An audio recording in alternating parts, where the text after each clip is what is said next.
ఇది బ్రాహ్మీ ముహూర్తం.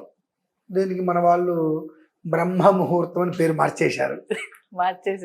బ్రాహ్మీ ముహూర్తం. ఇప్పుడు మీరు ఒక మాట ఉన్నారు చూసారండి, మామూలు సమయంలో కన్నా ఆ సమయంలో చూస్తే ఎక్కువ రెట్టింపు ఫలితం చెప్పి అసలు చెయ్యవలసిన సమయమే అది.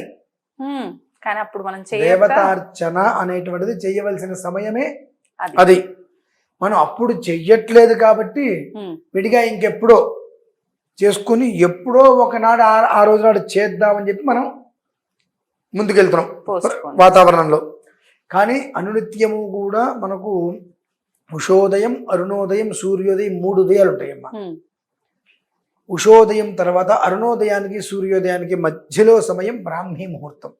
ఉషోదయం అంటే మార్నింగ్ మనకు 3 గంటల నుంచి వస్తాయి. ఎర్లీ మార్నింగ్ 3 గంటల నుంచి ఎప్పటి వరకు? ఉషోదయం అనంతరం మనకు సూర్యోదయానికి 2:30 నుంచి 3 గడియలు.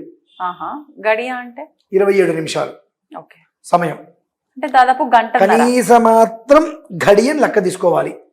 ఇక మనకు అవకాశం లేదంటే గడియ లెక్క తీసుకోవడం అనేటువంటిది ఆ సమయం. ఏంటి, సూర్యోదయానికి ముందు చేయవలసినటువంటి విధానం.